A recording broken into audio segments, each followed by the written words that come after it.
10 नवंबर 2019 प्रधानमंत्री आवास के एक सुरक्षित कमरे में एक हाई लेवल मीटिंग चल रही थी। कमरे में प्रधानमंत्री नरेंद्र मोदी, NSA अजीत डोभाल और रॉ चीफ सामंत गोयल भी मौजूद थे। मेज पर रखी एक मोटी फाइल पर लाल स्याही से टॉप सीक्रेट की मुहर लगी थी। ये फाइल भारत के 11 साल पुराने एक गहरे जख्म का हिसाब चुकता करने की तैयारी का कॉन्फिडेंशियल दस्तावेज थी। रॉ चीफ सामंत गोयल ने बताया कि कैसे सालों की डिप्लोमेटिक कोशिशों और इंटरनेशनल प्रेशर के बावजूद 26/11 मुंबई हमलों का मास्टरमाइंड हाफिज सईद आज भी पाकिस्तान में खुलेआम घूम रहा है। उन्होंने प्रधानमंत्री को बताया कि महीनों की सर्वेलेंस और ग्राउंड इनपुट के बाद रॉ ने लाहौर के जौहर टाउन में मौजूद उसके ठिकाने की हर छोटी बड़ी जानकारी इकट्ठा कर ली है। घर का लेआउट, उसकी रोज की मूवमेंट, सिक्योरिटी डिटेल, हर चीज उस फाइल में दर्ज थी। मीटिंग का निष्कर्ष साफ था, बातचीत और दबाव का वक्त खत्म हो चुका था। अब एक ऐसा कदम उठाना जरूरी था जो दुश्मन को उसकी ही भाषा में जवाब दे। पूरी रिपोर्ट सुनने के बाद प्रधानमंत्री मोदी ने इस हाई रिस्क ऑपरेशन को हरी झंडी दे दी।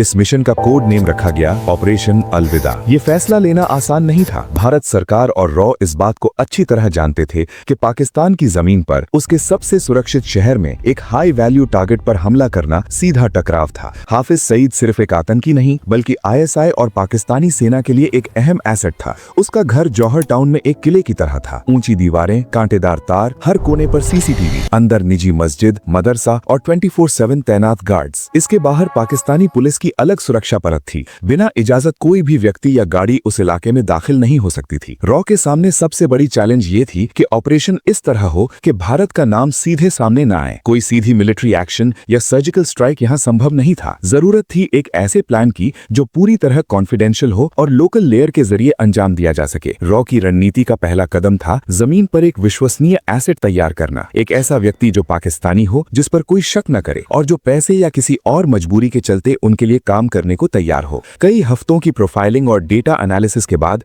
रॉ की नजर दुबई की एक जेल में बंद एक पाकिस्तानी नागरिक पर पड़ी। उसका नाम नावेद था। वो कोई बड़ा अपराधी या जासूस नहीं था, बस एक छोटा चोर था जो एक दुकान में चोरी करते हुए पकड़ा गया था। उसकी फाइल के अनुसार वो हताश था। उसका परिवार पाकिस्तान में गरीबी में जी रहा था और वो जल्द से जल्द जेल से बाहर निकलना चाहता था। उसकी यही हताशा रॉ के लिए एक अवसर थी। रॉ के एक सीनियर और बेहद अनुभवी अंडरकवर एजेंट, जिनका कोड नेम वेस था, इस काम के लिए चुने गए। वेस सालों से मिडिल ईस्ट में एक अमीर भारतीय बिजनेसमैन की पहचान के साथ काम कर रहे थे। उन्होंने अपनी लीगल टीम के जरिए नावेद के केस में दिलचस्पी दिखाई और उसकी जमानत करवा दी। जेल से बाहर आने पर नावेद हैरान था कि एक अनजान अमीर आदमी ने उसकी मदद क्यों की। वेस ने नावेद को दुबई के एक महंगे होटल में बुलाया। वहां उन्होंने उसे समझाया कि वो दुबई और पाकिस्तान के बीच कंस्ट्रक्शन का एक बड़ा कारोबार करते हैं और उन्हें पाकिस्तान में एक ऐसे भरोसेमंद व्यक्ति की जरूरत है जो उनके स्थानीय प्रोजेक्ट्स को संभाल सके। ये कहानी नावेद के लिए अविश्वसनीय थी, लेकिन वेस ने उसे यकीन दिलाया कि वो उसकी ईमानदारी और मेहनत से प्रभावित हैं। इस काम की शुरुआत करने के लिए वेस ने नावेद को 50 लाख पाकिस्तानी रुपए कैश दिए। नावेद ने अपनी जिंदगी में इतनी बड़ी रकम एक साथ नहीं देखी थी। उसके सारे शक और सवाल उस रकम के नीचे दब गए। वो तुरंत इस काम के लिए तैयार हो गया, बिना ये जाने कि वो एक ऐसे खेल का हिस्सा बन चुका है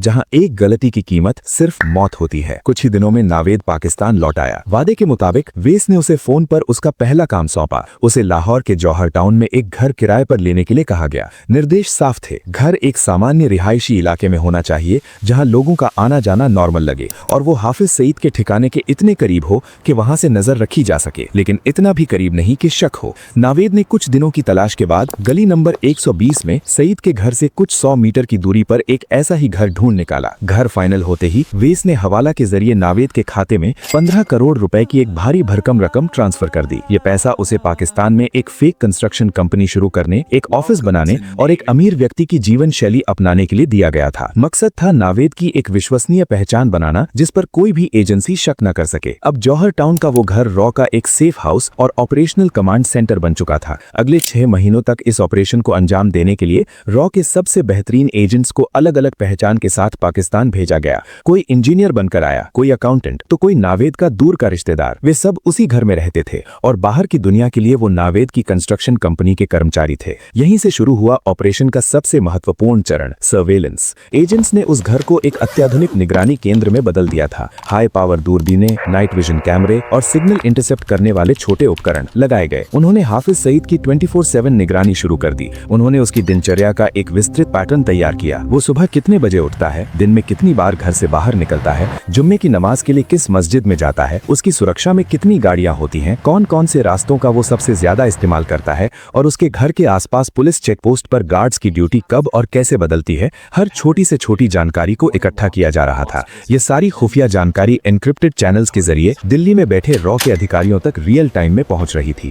महीनों की इस कड़ी निगरानी के बाद जब रॉ के पास सईद की हर हरकत का पूरा डेटाबेस तैयार हो गया, तब हमले का अंतिम तरीका तय किया गया, एक शक्तिशाली कार बम धमाका। ये प्लान इसलिए चुना गया क्योंकि इसमें हमलावर की पहचान छिपाना आसान था और टारगेट को खत्म करने की संभावना सबसे ज्यादा थी। प्लान ये था कि कार को सीधे हाफिज सईद के घर के बाहर बने पुलिस चेकपोस्ट से टकरा दिया जाए ताकि धमाके का असर अधिकतम हो और सईद के बचने की कोई गुंजाइश न रहे। इस योजना को अंजाम देने के लिए रॉ के एजेंट्स ने लाहौर के एक स्थानीय बाजार से एक पुरानी काले रंग की टोयोटा कोरोला कार खरीदी। पुरानी कार इसलिए चुनी गई ताकि वो लाहौर की भीड़ भाड़ वाली सड़कों पर किसी का ध्यान आकर्षित न कर सके और आसानी से अपने टारगेट तक पहुंच सके। उस कार को एक सुनसान गराज में ले जाया गया। वहां रॉ के बम एक्सपर्ट्स ने, जो इंजीनियर बनकर पाकिस्तान में दाखिल हुए थे, कई रातों की बेहद गोपनीय मेहनत के बाद उसके अंदर 300 किलोग्राम उच्च क्षमता वाला RDX और अन्य सामग्री बेहद सावधानी से फिट कर दी। कार की डिक्की, दरवाजों और सीटों के नीचे विस्फोटक इस तरह छिपाए गए थे कि बाहर से देखने पर वो एक सामान्य कार ही लगे।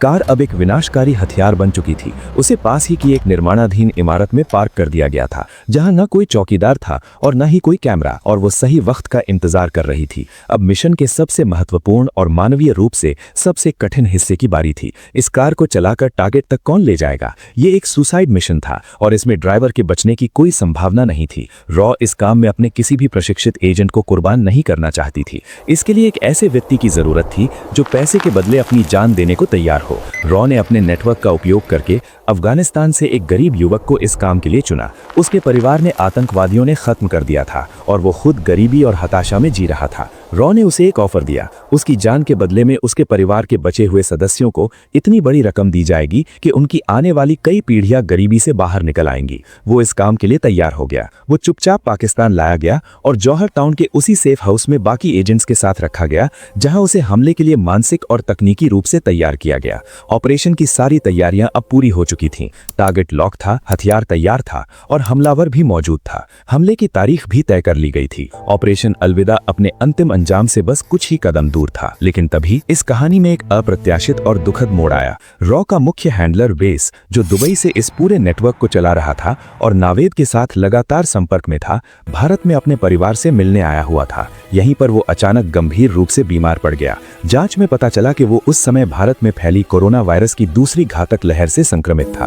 उसकी हालत तेजी से बिगड़ती गई और तमाम कोशिशों के बावजूद दिल्ली के एक अस्पताल में उसकी मृत्यु हो गई। वेस इस ऑपरेशन की मुख्य कड़ी थी। केवल वही था जो नावेद के सीधे संपर्क में था और उसे नियंत्रित कर रहा था। उसकी मौत से पूरे ऑपरेशन का कमांड और कंट्रोल स्ट्रक्चर हिल गया और जिस बात का डर था वही हुआ। वेस की मौत के बाद जब नावेद उससे उसका संपर्क पूरी तरह टूट गया तो वो बुरी तरह घबरा गया। उसे लगा कि वो किसी बहुत बड़े जाल में फंस चुका है, जहां से अब उसका निकलना नामुमकिन है। उसे अपनी जान का खतरा महसूस होने लगा। उसके घर में रह रहे रहस्यमयी लोग, उनके देर रात तक चलने वाले काम और अब उसके मुख्य कॉन्टैक्ट की मौत ने उसे तोड़ दिया। अपनी जान बचाने के लिए उसने एक ऐसा काम किया जिसने भारत की महीनों की मेहनत पर लगभग पानी फेर दिया। वो सीधे पाकिस्तान की खुफिया एजेंसी ISI के एक वरिष्ठ अधिकारी के पास गया और उसने ऑपरेशन अलविदा की पूरी योजना उनके सामने रख दी। उसने घर का पता, एजेंट्स की संख्या और विस्फोटक से लदी कार की पूरी जानकारी ISI को दे दी। ISI के अधिकारी ये सब सुनकर सन्न रह गए। उन्हें विश्वास नहीं हुआ कि भारतीय खुफिया एजेंसी उनकी नाक के नीचे लाहौर के दिल में बैठकर इतना बड़ा ऑपरेशन लगभग अंजाम देने वाली थी। उन्होंने बिना कोई समय गंवाए जौहर टाउन के उस घर पर छापा मारने और वहां मौजूद सभी भारतीय एजेंट्स को जिंदा पकड़ने के लिए अपनी सबसे एलीट कमांडो टीम को रवाना कर दिया। लेकिन रॉ भी किसी भी स्थिति के लिए हमेशा एक बैकअप प्लान तैयार रखती है। जैसे ही वेस की मौत हुई और नावेद से संपर्क टूटा, दिल्ली में बैठे अधिकारियों को खतरे का आभास हो गया था। उन्हें समझ आ गया था कि मिशन कॉम्प्रोमाइज हो सकता है। उन्होंने तुरंत पाकिस्तान में अपनी टीम को एक इमरजेंसी कोड वर्ड भेजा जिसका मतलब था mission compromised, evacuate immediately. ISI के कमांडोज जब उस घर पर पहुंचे, उससे कुछ घंटे पहले ही रॉ के सभी एजेंट्स और वो अफगानी युवक वहां से सुरक्षित निकल चुके थे। ISI के हाथ एक खाली घर, कुछ नक्शों और कुछ जले हुए कागजों के अलावा कुछ नहीं लगा। ऑपरेशन लीक हो चुका था। मुख्य हैंडलर मारा जा चुका था। लोकल एसेट दुश्मन से मिल चुका था। तकनीकी रूप से मिशन पूरी तरह विफल हो गया था।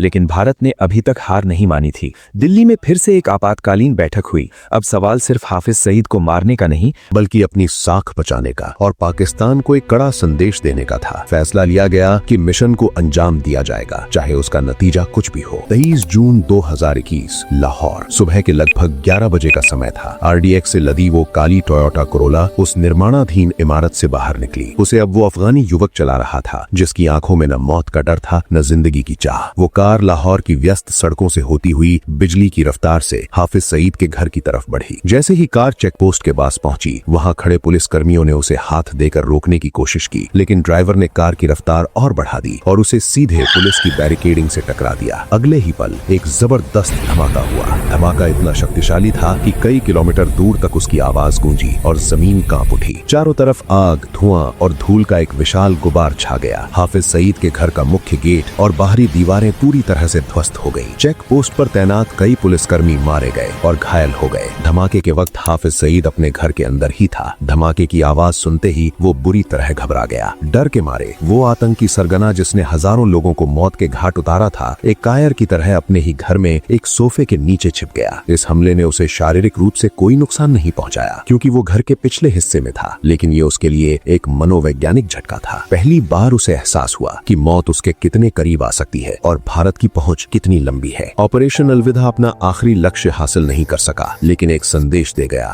भारत अब सिर्फ बचाव नहीं करता, जरूरत पड़ी तो दुश्मन की मांद में घुसकर जवाब देना जानता है। ये अधूरी कहानी आज भी भारत के दुश्मनों की नींद उड़ाए रखती है।